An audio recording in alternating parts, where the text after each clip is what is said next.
அவ்வளோ பெரிய வேலை இருக்குது. எல்லாரையும் கூட்டிட்டு போனது உண்மை. ஆனா என்னென்ன செய்யணும், எப்படி எல்லாம் செய்யணும், என்னென்ன பிரச்சனை இருக்குன்னு இவருக்கு தவிர வேற யாருக்கு என்ன பண்ணாது சொல்லுங்களேன்? வேற யாருக்குமே தெரியாது. இது மட்டுமல்ல, யோசேப்பு பார்வோனுடைய அரண்மனையிலே அதிகாரியாய் உயர்த்தப்படும் போது அதிகாரி ஆன அடுத்த வசனம் என்ன சொல்லுதுன்னா, அவன் முதல்ல தேசத்தை சுற்றி பார்க்கிறதற்கு புறப்பட்டான்.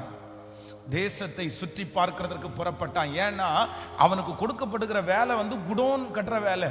அந்த குடோன்ல 7 வருஷம் ஆசீர்வாதமான காலம் வரும்போது அந்த பொருட்களை எல்லாம் சேஃப்டி பண்றதற்காக குடோன் கட்டணும். அவன் 7 வருஷம் பஞ்ச காலத்துல ஜனங்களை போஷிக்கணும். உடனே கண்டுபிடிக்கிறான் எங்கெங்க கிளைமேட் நல்லா இருக்குது, எங்கெல்லாம் அவன் குடோனை போடலாம், எங்கெல்லாம் பொருட்களை கொண்டு போய் பத்திரப்படுத்தலாம்.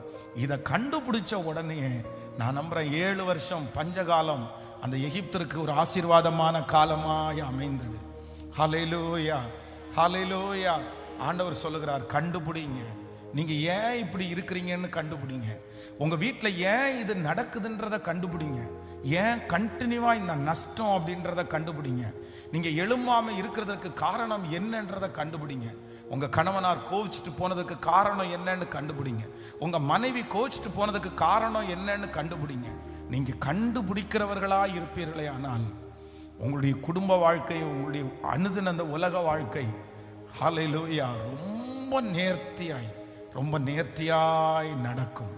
விசுவாசிக்கிறீங்களா? இல்லை. எத்தனை பேர் நம்புறீங்க? ஆமா. கண்டுபிடிக்காம நீங்க எவ்வளவு ஜெபம் பண்ணியும் சத்தமா சொல்லுங்க, பிரயோஜனமே இல்லை. முதல்ல ஓட்டை எங்க இருக்குன்னு கண்டுபிடிக்கணும்.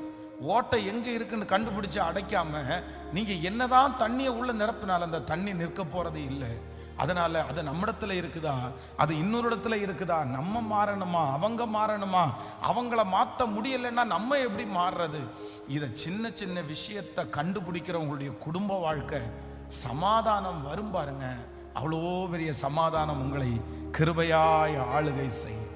எல்லாரும் கேட்க போறேன் இன்னைக்கு இந்த ஃபாஸ்டிங் ப்ரேயர்ல, எனக்கு ஒரு ஞானத்தை கொடுங்க. நான் என்ன பண்ணணும் அப்படின்னு சொன்னேன். சத்தமா சொல்லுங்க, ஆண்டவரே ஆமென். கண்டுபிடிக்கக்கூடிய கிருபையை கர்த்தர் எனக்கு தருவீராக. ஹல்லேலூயா. எனக்கு அந்த ஞானத்தை கர்த்தர் கட்டளை இடுங்க ஆண்டவரே.